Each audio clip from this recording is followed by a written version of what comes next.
কথা হলো কুমিল্লায় কি বিভাগ করার মতো জায়গা আছে? না।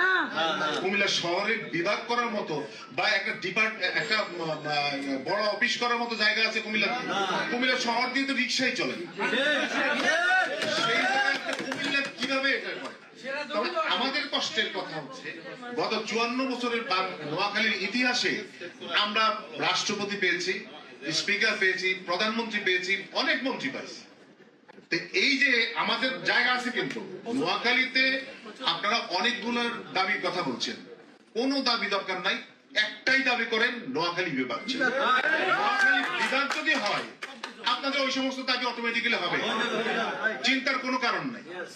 আপনার এই যে ইপিজেড কিন্তু গভর্নমেন্টের অনেক আগের একটা সিদ্ধান্ত ছিল, লাস্ট গভর্নমেন্টের সিদ্ধান্ত ছিল, হঠাৎ করে এটা স্থগিত হয়ে গেছে।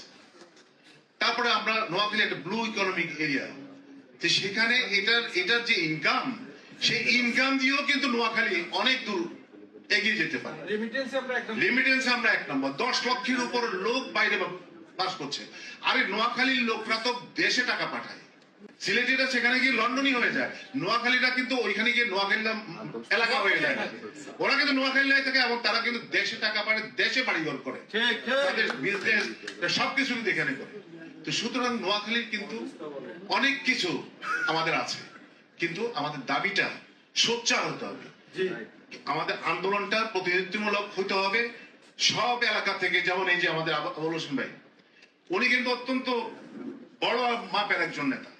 হাজারীবাগে কিন্তু মানে আমার মনে হয় 15,000-এর উপরে মনে হয় শ্রমিক সেখানে, এবং এর মানে 90% উপরে নোয়াখালী।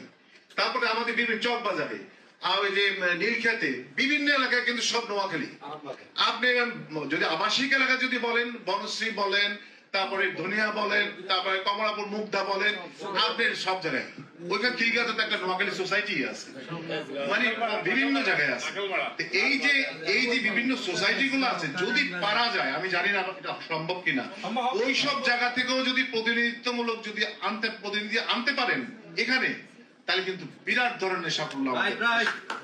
কোনো দাবি দরকার নাই, একটাই দাবি করেন, নোয়াখালী বিভাগ।